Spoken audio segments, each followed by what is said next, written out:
How do I feel your presence through the work that you do? We have attracted almost 2 billion naira by direct sales. Which of the former elected officials in this room can sit down and account for the monies they've received? Agri projects that put unemployed graduates back to being self-employed. That is what I did with the people's money. The President has also currently approved new railway lines that he has asked us to go and look for loan. It is our generation that would pay for that. When you speak the truth, you die. The Osasu Show Symposium 2018. Theme: Nigeria Rising. It's time. Establishing social accountability between electorate and leaders. We will remain united until we make Nigeria truly great. Venue: Congress Hall, Transcorp Hilton, Abuja. Date: 22nd November 2018. Time: 10 a.m. to 2:30 p.m. Red carpet starts at 9 a.m. Sponsors: One Campaign, INEC, Yali Network, British High Commission, and Code. Hello everyone, and welcome to today's episode of the Osasu Show. On today's program, we focused on two issues: gender equality and quality education. How do we trickle down the benefits of this to the poorest of the poor in our society? We have a renowned women's rights advocate and an education specialist who has been awarded by the Queen of England for her work in the Black community in the United Kingdom. Don't go anywhere, and we'll be right back on the Osasu Show.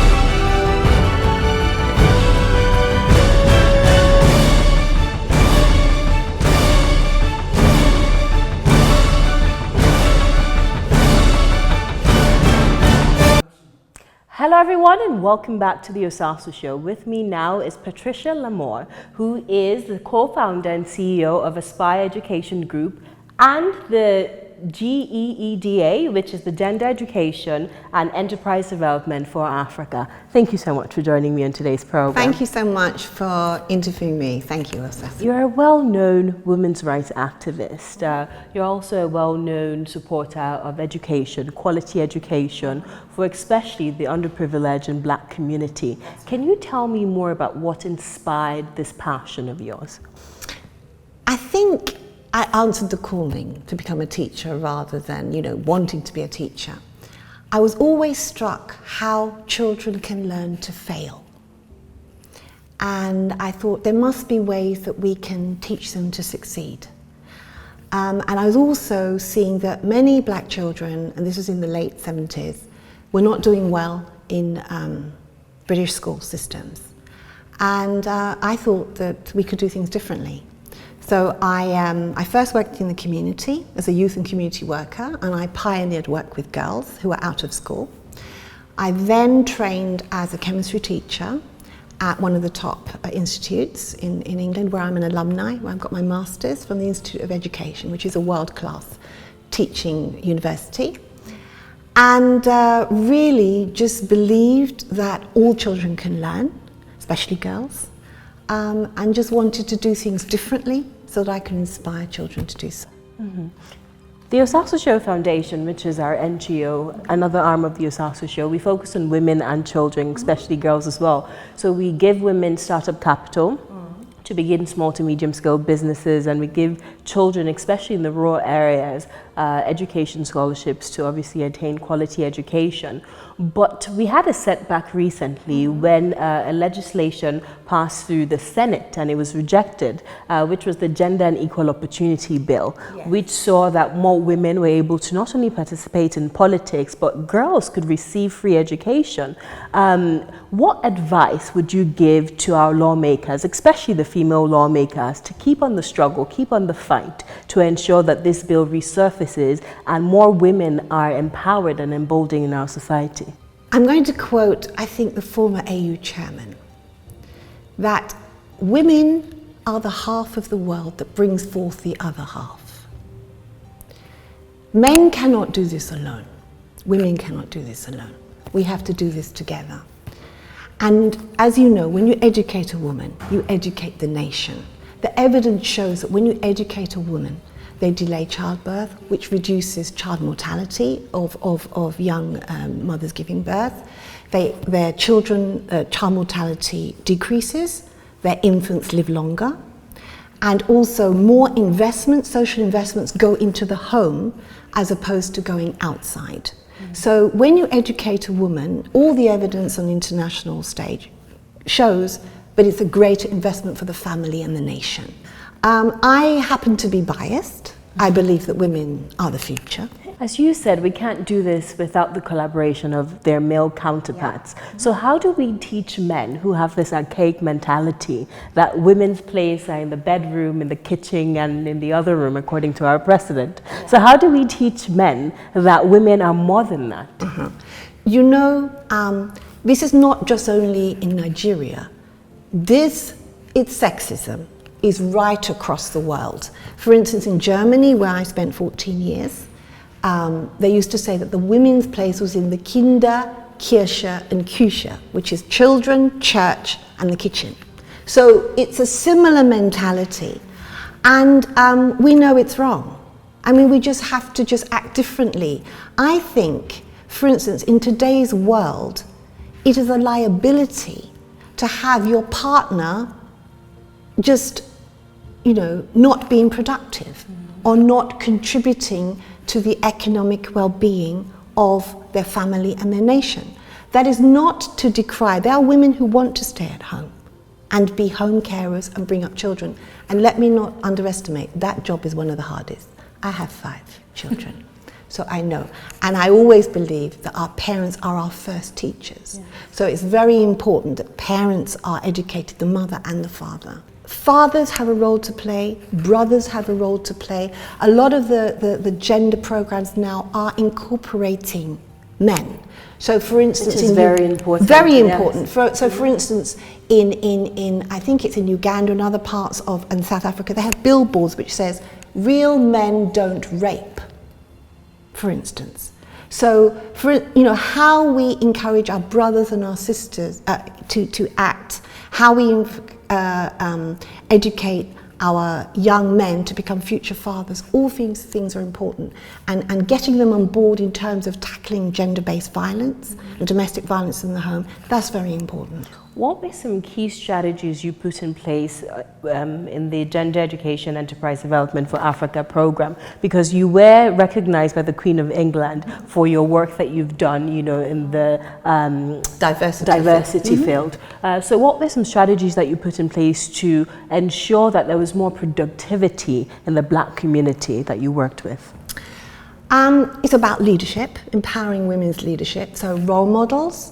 It's about economic empowerment. So for instance, we wrote a submission to the Gender and Development Action Plan for Brussels, where we talked about gender equality and women's empowerment. You see, many people talk, all right. We have to walk the talk. In Germany, they say, Papier ist geduldig, which means that paper is patient. You can write any rubbish. You know, in fact, you could throw away 3/4 of the stuff we have written down if we can just implement the few salient key points. And so financial empowerment of women are very important. We've just won an Erasmus project, which we're working with 6 partners across Europe, called Feminine, which is about financial and economic literacy for migrants, women's inclusion in entrepreneurship. So we're going to be making available over the next 2 to 3 years open education resources, digital resources which will be freely available online that other people can use to help to train up women wherever they are so that they can have the wherewithal to take advantage and develop economically. So this strategy for the Osasu Show Foundation is to target children. We figured that with the women, let's just give them startup capital and basic financial literacy to begin small to medium scale businesses. But with the children, we focused on them because we believe they're the future. We believe that we have to train the generation coming up equip them with the tools that they need to succeed, and education is the foundation of that. But as an NGO, we can only do so much. We can only impact so many lives. But when we look at our education system, particularly in Nigeria, it's quite disturbing because the product that we churn out, university students not understanding basic literacy, basic use of computers, I don't know, do we need a complete educational overhaul, or what's the strategy? What kind of advice would you give to the government? Begins here. We need to change our mindset.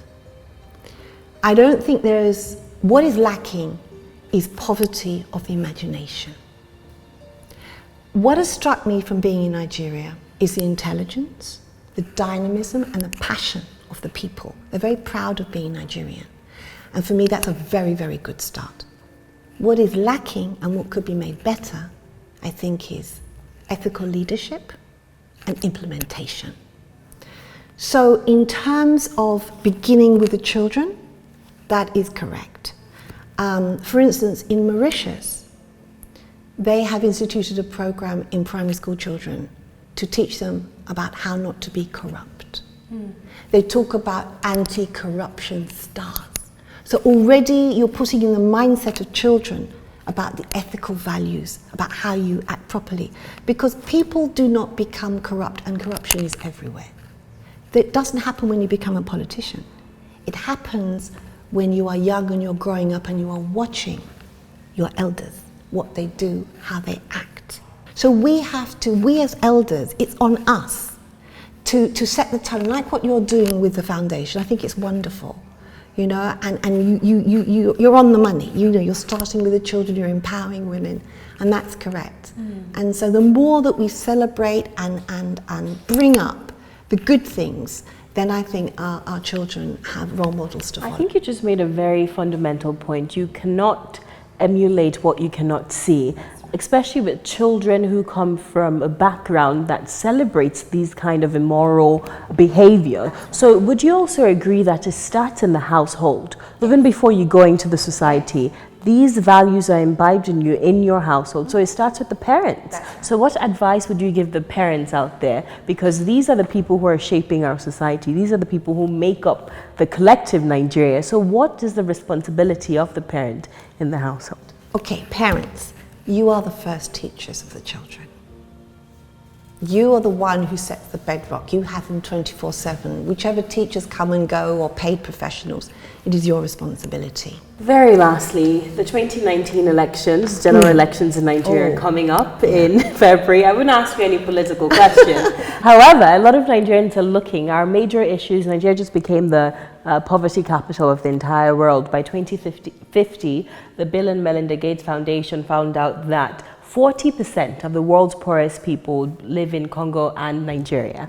So these are very important issues that we need to consider when we're picking our leaders. So I want you to give us some advice on what characteristics we should look out for going into this 2019 general elections, given the fact that you mentioned earlier in the interview that you've noticed in Nigeria we're not bereft of intelligence, we're not bereft of passion and pride in our country, but there is a lack of innovation amongst our leaders that is holding us back. So what advice would you give Nigerians, the millions of people who are watching today, and want to know, okay, going into these elections, there's a high voter apathy.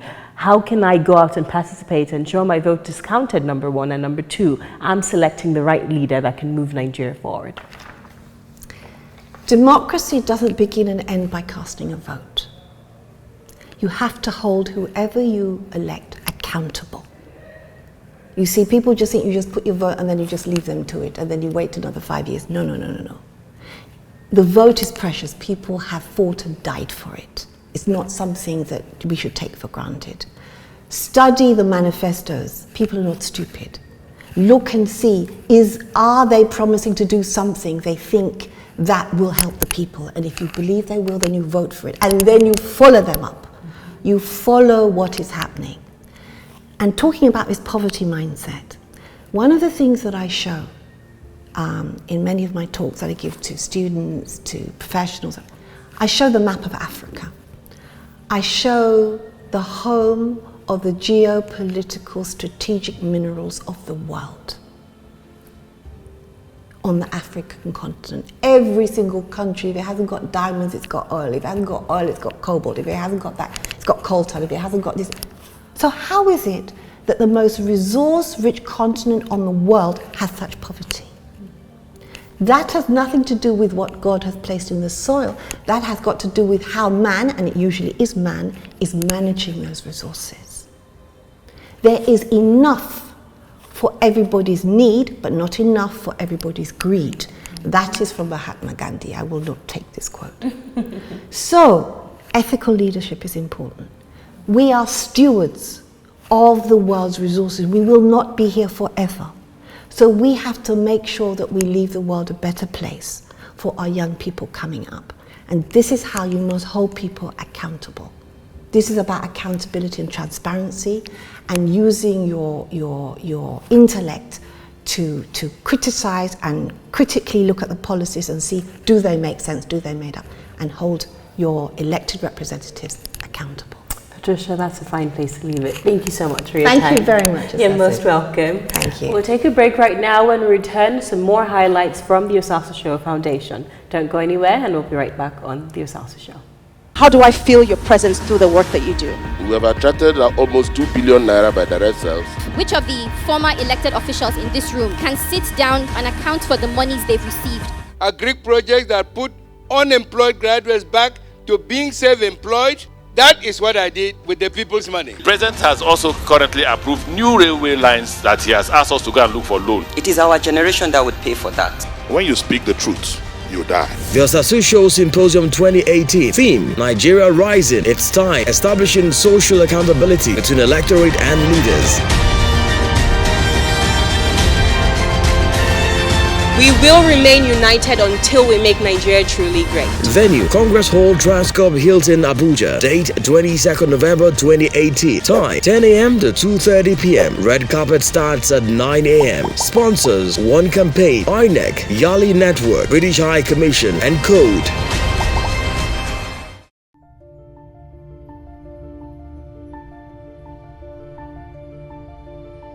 They brought him in. And maybe Adam Oshomole right now maybe is doing something they didn't like.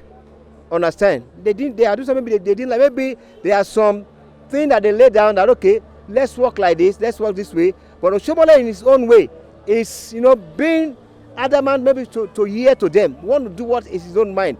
Understand? And it's not pleasing them. That is why right now they said they don't want him. But at the end of the day, they may succeed and they may not succeed. Since he just entered newly in this APC, a lot of people started going out of the party. As in, it doesn't show a good party leader. So that's what I believe. If you say that Oshomole has in doorway, I think that is even an understatement, because he has not been doing well. So it is just a clear indication of what the Edo State man, Edo State woman, the youth in Edo State have been going through from his tyrant way of governance.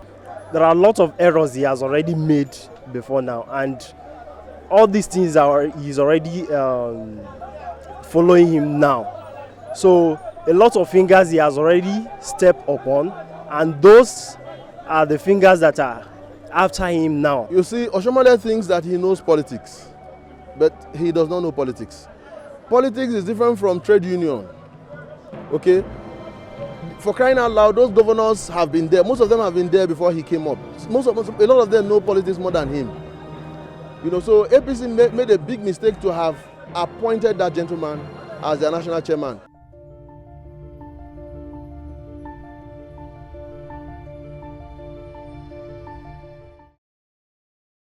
The Osasu Show Foundation is driven by setting core beliefs and values.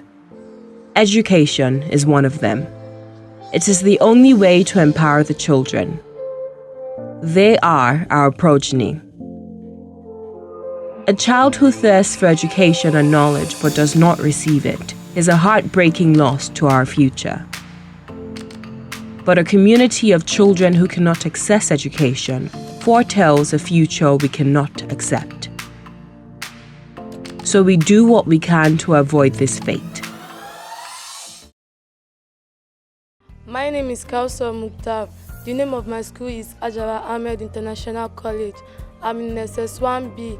I want to become a journalist in future, and I want to thank Madam Osasu for paying my school fees, and I pray God will continue to bless her and God will protect her and God will give her more money to sponsor us. Thank you very much.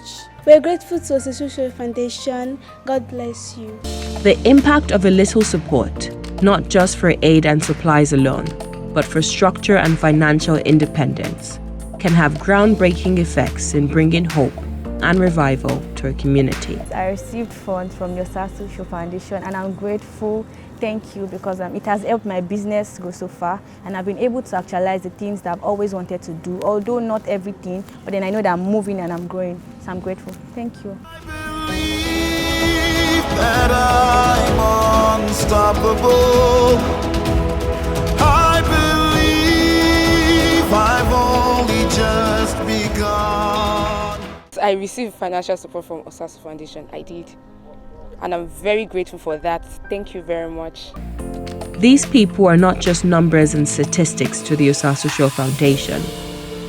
They are beautiful beating hearts that dream, that hurt, that hope, just like everyone else. The only difference is that they are plagued by a lack which cuts deeper than ours in ways that is so hard to comprehend. I'm a widow. So before this, I'm a stylist. So when I lost my husband, I have to start another business, which is I sell Zobo drinks. So with the little money I have, so I want to Osasu Show Foundation. I want to give thanks to you for coming to remember somebody that don't have business. I just need money to assist the business. I just pray God Almighty will bless the Osasu Show Foundation for bringing this thing come to pass. I came from Uyosa Orphanage Home, which is located at number 2 Obayangbona Street off Upper Sakomba Road, Benin City. This great foundation, Osasu Show Foundation, thank you very much. We also know that we cannot alleviate everyone from poverty because we have tried. But what we must do is empower them so that they can alleviate themselves. This is our mission, and we hope that you will share this vision with us. That's it for today's program. To watch extended clips, you can visit our website, www.tostvnetwork.com. Don't forget to sign up for the second edition of the Osasu Show Symposium, which is also on our website, TOSTV Network. Basically sign up, it's free. Just go on our website, plug in your details, and you'll get a ticket in your mailbox for the Osasu Show Symposium coming up on November 22nd, 2018. It's a Thursday, actually less than a month from today. So sign up and I'll see you there. Don't forget to follow us on social media at The Osasu Show, at TOSTV Network, at The Osasu Show Foundation, and at Osasu Igbinedion on Instagram, Facebook, and Twitter. I'll see you same time, same place next week. And until then, take very good care of yourself. God bless you. How do I feel your presence through the work that you do? We have attracted almost 2 billion naira by direct sales. Which of the former elected officials in this room can sit down and account for the monies they've received?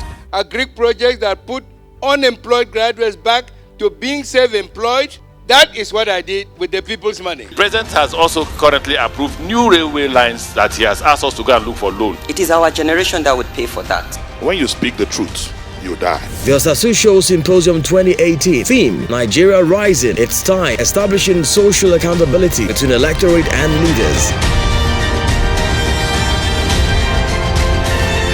We will remain united until we make Nigeria truly great. Venue: Congress Hall, Transcorp Hilton, Abuja. Date: 22nd November 2018. Time: 10 a.m. to 2:30 p.m. Red carpet starts at 9 a.m. Sponsors: One Campaign, INEC, Yali Network, British High Commission, and Code.